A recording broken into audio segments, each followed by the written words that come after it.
Wally here, and welcome to my Yu-Gi-Oh! Legacy of the Duelist Link Evolution.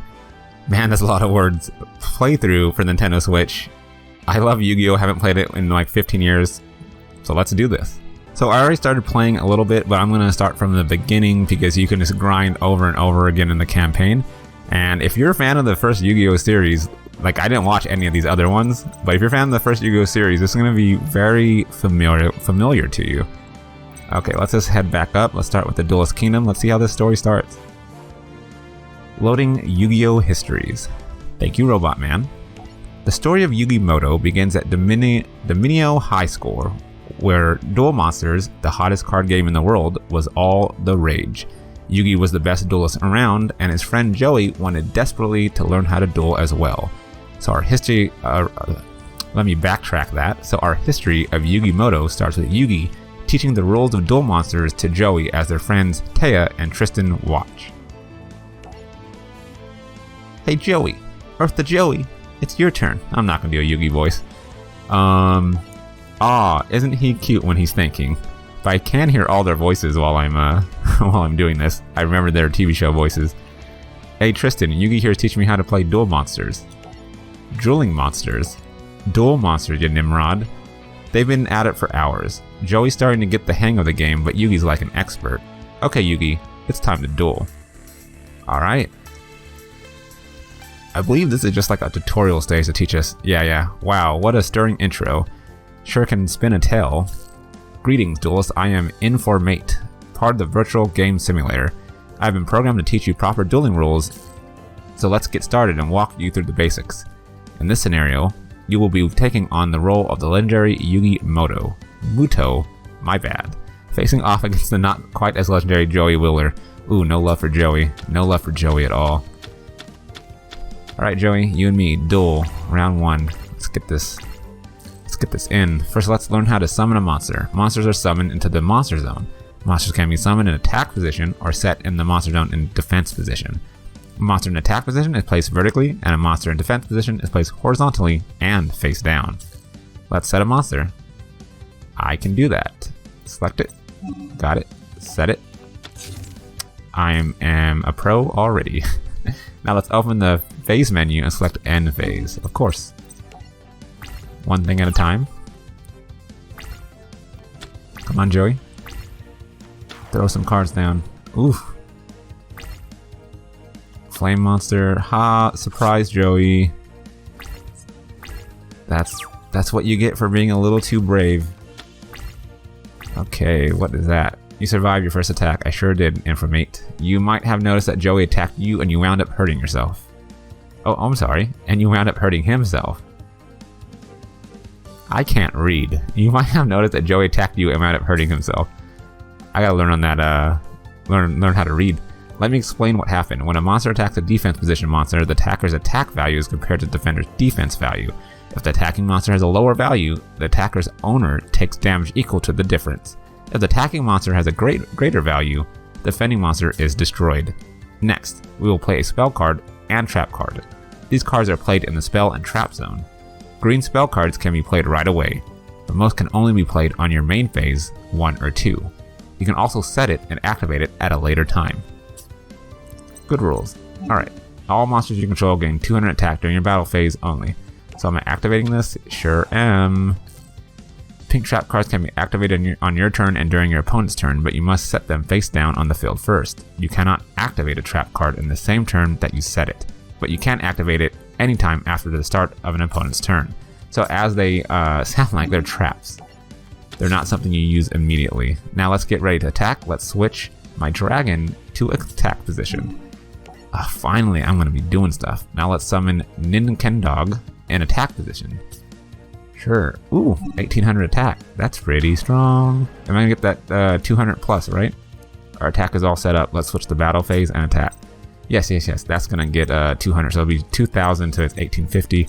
We're killing that flame elemental. My doggy's going to beat the crap out of Blazing Inpachi. Okay. Dog is going to urinate all over the fire and dousing it and putting it out. If an opponent does not have any monsters, your monster can attack your opponent's life points directly. Alright, now my sleepy little dragon up there is gonna smack him for 15. See, Joey? Joey. I know we're cool, we're friends, we go to school, but hey, this is Duel Monsters. We just play it in the middle of the street.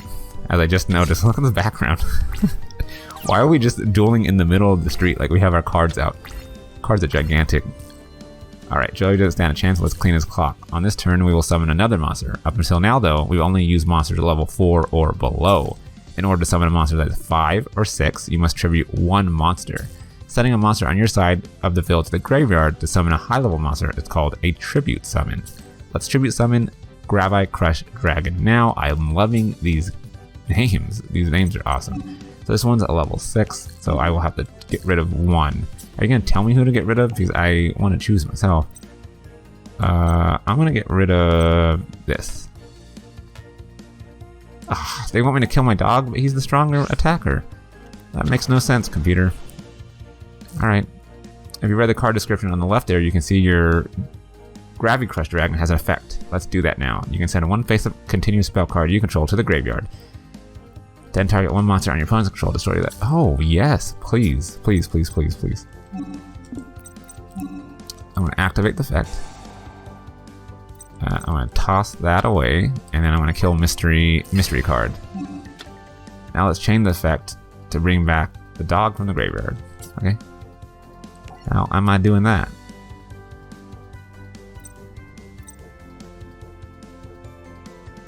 Oh, so that's what we're doing. I didn't even know what this card did. Don't worry, I'm not going to be so oblivious when I'm actually playing real battles. I'm just going through this tutorial. Call... Sure. So I'm going to activate that. And then now my dragon's going to get 700, giving it 2,000. And it looks like we killed Joey this turn.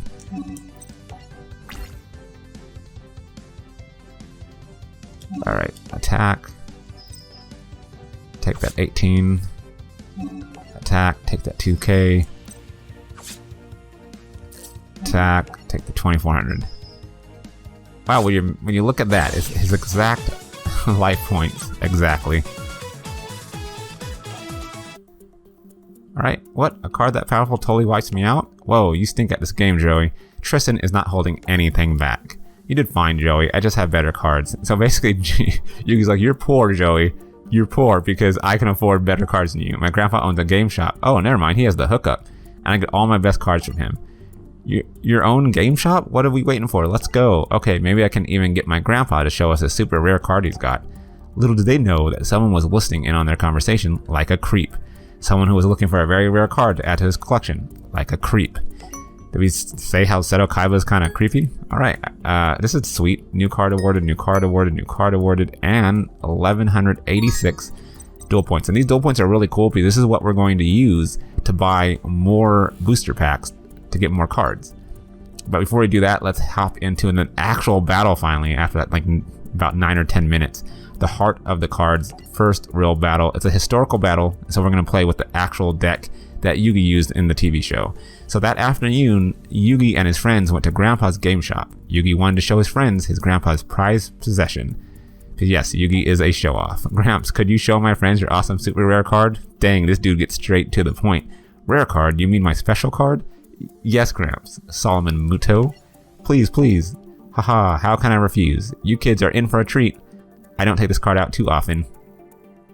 I guess it's not in the trade binder then. Ready, here it is, the Blue Eyes White Dragon. So rare, so powerful, it doesn't even have any text on it. I never let it leave my hands. I don't know if it's powerful as much as that is a misprint, so maybe that's why it's rare. This card is priceless. There are only 4 of them in all the world. Suddenly, a classmate from school ran into the shop. His name was Seto Kaiba. That's the creep I was talking about. The young CEO of Kaiba Corp. He had found the card he was looking for. Name your price for that Blue Eyes. I can pay anything you ask. I'm sure you could, but this card is worth more to me than you could ever offer. Senile old fool. Dang, escalated really fast, Seto. That's not how you should run a business. You don't yell at someone because they don't want to give you something that you want. Kaiba stormed out of the grandpa's store. Yes, the grandpa's door. The team was disturbed by Kaiba's obsession with Blue Eyes White Dragon. The next day, when Yugi came back to the store with his friends, he found Grandpa was gone. When the phone rang, it was Kaiba on the other end, mocking Yugi that he kidnapped his grandfather and took him to Kaiba Core. Yugi and his friends rushed to Kaiba Core and found Grandpa lying on the floor, defeated. "Grandpa, are you okay?" "Yugi, I failed. I wanted to teach that boy Kaiba a lesson about the heart of the cards, but I lost." I love how Grandpa and grandson do have very similar hairstyles. Isn't that pretty sweet? That pointed look. Good times. "Grandpa, how's the old man feeling, It looks like Kaiba really gets off on making old men suffer. "Kaiba, you sleaze, what have you done to him?" "We had a duel, that's all, with each of us putting up our most valuable card as the prize. But I guess playing against a champion like myself was just too much stimulation for the old fool." He's pretty mean too. "Kaiba, you should be ashamed of yourself." "You say it, Taya Gardner. Look at the sweet prize I won." "Yes, a misprint, Kaiba. Like, we get it. There's nothing on it. It's not that special." Kaiba held up Grandpa's Blue Eyes White Dragon and ripped it in half. Oh snap. I forgot he tore up the Blue Eyes White Dragon because he's so selfish. He only wants to be in control of the Blue Eyes. He wants no other one in existence to battle him. Grandpa's most treasured card. Blue Eyes White Dragon is a rare and powerful card, and this one will never be used against me. You know, Kaiba, you could actually use the one in your deck. You know, add another one. My Blue Eyes White Dragon, my treasure. "Grandpa, hold on. How could you do such a thing?" "Yugi, take this." "What, Grandpa? I built this deck. I put my soul in these cards, and I taught you everything I know, Yugi. Take my cards and teach Kaiba respect for the heart of the cards." And that's what you're gonna learn. There's a lot of heart of the cards talk going on. "Okay, Grandpa, I'll do it. Are you ready to play, Runt?" "Playtime is over, Kaiba." "Huh? Dang, look at him." Kaiba was taken aback by Yugi's sudden transformation. It seemed like he had become a different person, as if he was more confident and powerful than before. "Kaiba, prepare yourself because it's time to duel." They really take dueling super seriously in this world. I'm gonna use a story deck like I mentioned earlier, but like it's not that big of a deal. Like, Kaiba, settle. You know, settle down a little bit. Let's do rock. You know what? No matter what game I'm playing, I love second to go because I get to draw an extra card, and I would love for that to happen. Single mode, 1 round, so that's cool. We only have to beat this dude 1 time, this creep 1 time. Alright, we have a pretty cool setup right here. Destroy all monsters on the field for the black hole.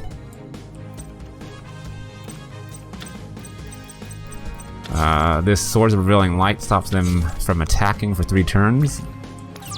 And just a bunch of cool things here, some defenders and everything. Okay, now this is a sweet card. It said during your draw phase, when you draw a normal monster, you can reveal it and draw 1 more card. Basically, if I draw just one of these monsters types, you see how it looks like that?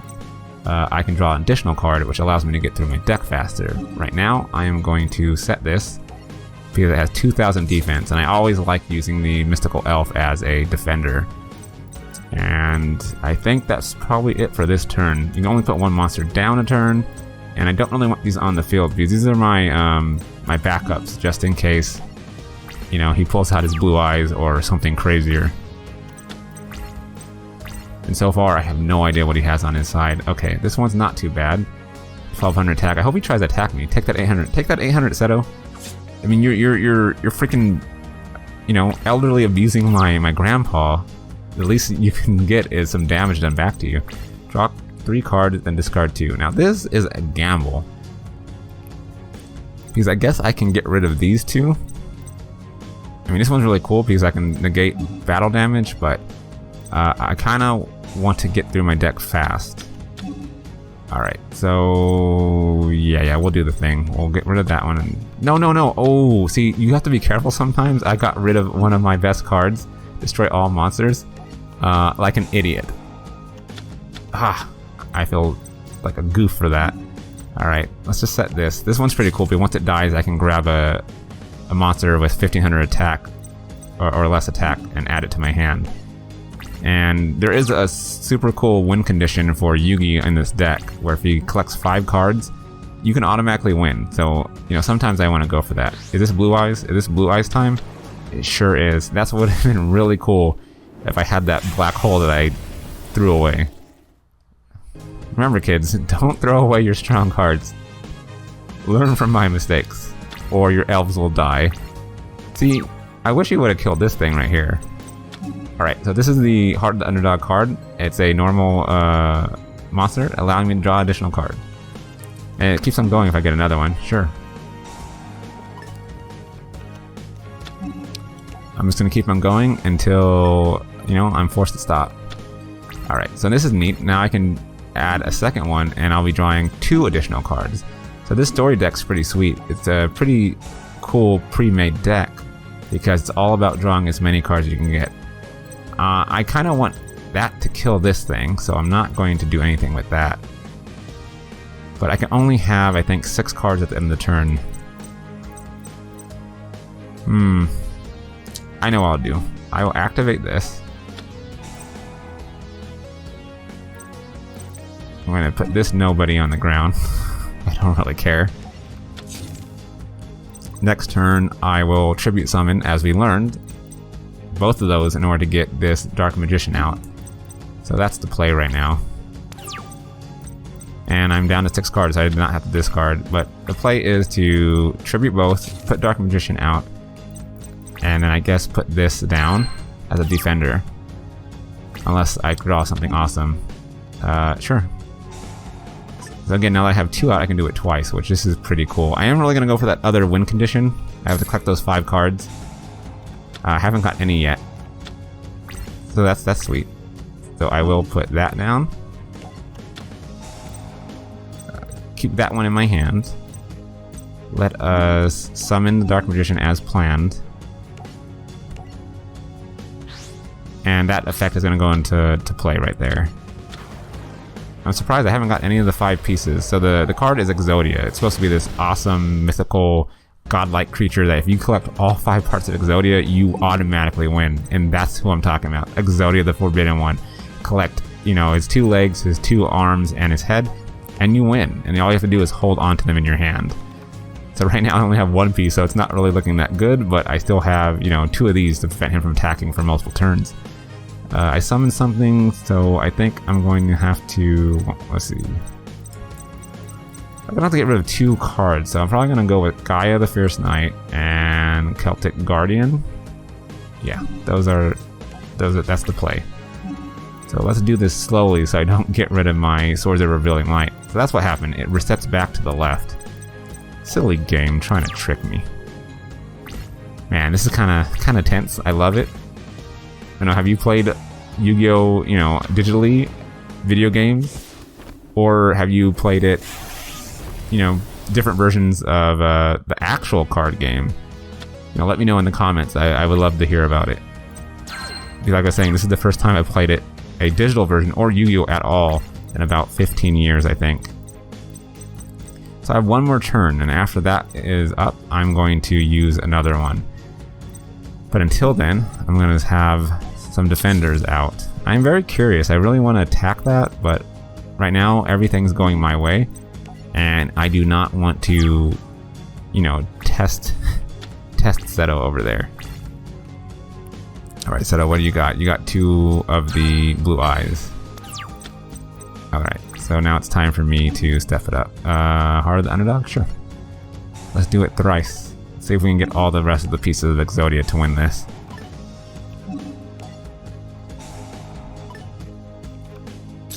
Alright, I'm gonna grab 3 cards. Alright. Alright. And let's do it again.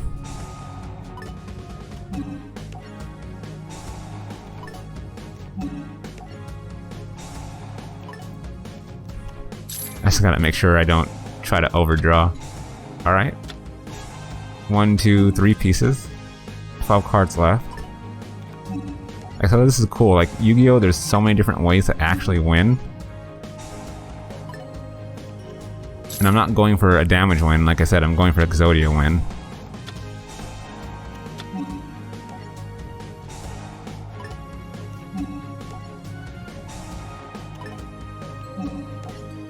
Okay, come on. I gotta keep on looking. How many pieces do I have? 1, 2, 3, 4.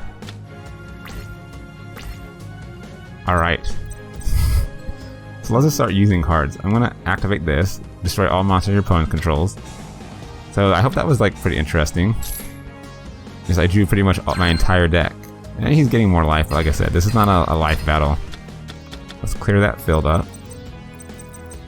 And we're going to activate one of these.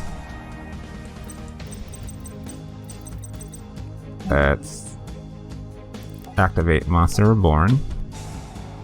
So Monster Reborn allows me to grab a monster from either graveyards, I believe, and put it into play. So I'm going to take his Blue Eyes White Dragon after I just destroyed all of his monsters.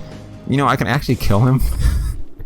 But you know, I'm investing so much in this Exodia win that I probably prefer to do it this way. Let's go, let's see. What else can we do? Alright, so we only need one more piece of Exodia. This needs to be killed. Do I have something where I can tribute next? Where is it? Yeah, okay. I got it. We're going to set that. I'm going to activate another. Oh, no, I don't need to do that. Don't need to activate it. Let's. I guess like an idiot, because this game does not allow you to back up. So, FYI, be careful what you select, because I cannot stop. You know, I couldn't go back after I selected this card to use. So now it's dumb. It doesn't stack. It's just going to be for 3 turns. Whatever. I might as well just attack. I goofed a couple times, but that's fine. This is like a no-stakes battle.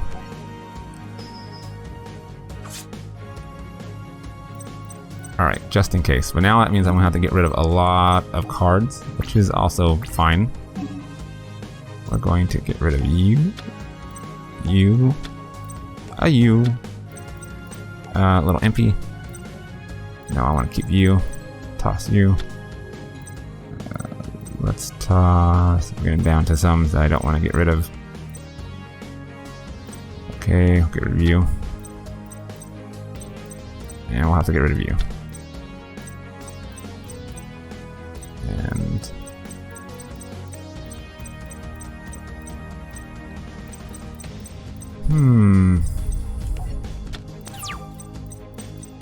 so remember, the play is to sacrifice that to win the game. This card allows me to grab the last Exodia piece after I do this thing. So I don't even have to use any of these extra draws, which doesn't matter because I'm not going to do it anyway. Alright, so here it is. So we're going to summon this, and because we summon that, we have to tribute summon. So we're going to toss this guy into the graveyard. So the summoning doesn't even matter. Like, if I want to win, I could win easily. He has 3,200. That creep only has 3,200 life left. So now, because I really want to go for that Exodia win, here's the final piece. Grab it, and a message should come up saying, I beat Seto. Haha. Grandpa's pride, Grandpa's legacy. I did this for you, Grandpa. I did this for you. You play only for power, Kaiba. That's why you lost. But if you put your heart in the game, there's nothing you can't do. The results of the duel spread quickly, and a mysterious one-eyed man got news of Yugi's victory. It seems Kaiba Boy has been defeated in a duel. I must learn more about this Yugi Moto. And by Moto, I mean Muto.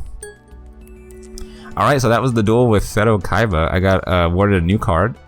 Shadow Spell, Stop Defense, Mesmeric Control, and a whopping 1,600 extra duel points earned. So that's really, really cool. So that's what we went through. We went through Duelist Kingdom and the Heart of the Cards. I don't know if I'll do another battle of this one, but I want to show you the card shop. So once you win all these points, like I won 1,600 last time, you can see in my top right corner, that's my name, and I have 9,955 points to use. So each of the Grandpa Muto's booster packs cost 200 credits, while my Valentine's cost 400 credits. Underneath it, you can see how many cards you have in that set. So there's like 314 in Grandpa's and 314 in Mai's. And then under that, you can get 3 of each card, and then you don't need them anymore. So those are the numbers you have on the left, the numbers total on the right. So for excuse me, tongue-tied there. For example, let's just go ahead and buy a booster pack from Grandpa. Press A to unwrap, and let's see what we get. So most of the times, I don't even look over these one by one. I guess that's like the rare card they always show in the bottom right. But you can just look over all these and, you know, if that's what you want to. But what I want to do is just collect a bunch of cards and then start making decks after I have like 3. So what I normally do is just do that, go back in, unwrap, you know, animation, let it happen. Oh, I remember the Succubus Knight. And I actually think I had a Wandering Doom back in the day. Just a lot of these ones look familiar. Mechanical Snail, that's pretty creepy. I wonder who experimented on snails to make them mechanical. Like, why snails? I would love to know that. All right. Job change mirror. That'd be pretty cool. You walk up to it and be like, I no longer want to be counting pennies all day. Let me be king of the world. Job changing mirror. That's all you have to do. Look inside of it. Change your job. Regeki break. Discard one card, then target one card in the field. Destroy it. That seems like the most powerful card ever. I want more. Gimme, gimme, gimme. So yeah, I try not to drop below like 7,000. I just want to have like a buffer just in case I open up a new booster pack. So I just go ahead and, you know, do this a little bit until I feel like, hey, you know, I had enough. But I have not made my own deck yet. I've been using the decks for the story mode. But, you know, I will soon. But as you can see, there is a lot of different, you know, sets to collect for the entire game, because there's over 9,000 cards in here.